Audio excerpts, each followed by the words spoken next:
when we heard the story, we knew what we wanted to do. And so, as was said, on October 2nd, Luke heard the screams, the yells of his lovely, the sobs of his neighbor, Grace Muller, and without a thought, and ran across the street to where Grace was absolutely surrounded by yellow jackets. And as we saw, she had well over 50 stings, and also you suffered a broken wrist. My garden is for sale. Oh, well, there you go. We'll talk, Grace. We'll talk. But obviously, a harrowing experience for Grace. And were it not for the heroic actions of young Luke, an 8-year-old, who knows what further,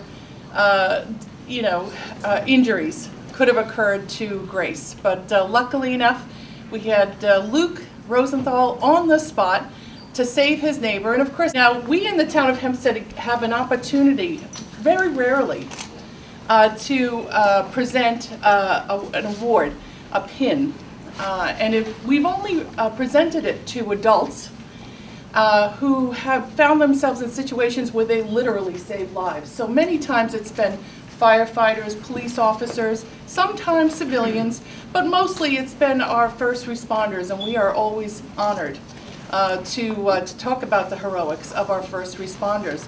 But when we heard about Luke, we knew that we had to present Luke with that pin, and we have discovered in our little bit of research that he is the first child in the town of Hempstead history to receive this pin. So Luke, if you would come up. This is the Distinguished Service Pin. You'll see it eventually as Luke gives autographs and interviews for his fans.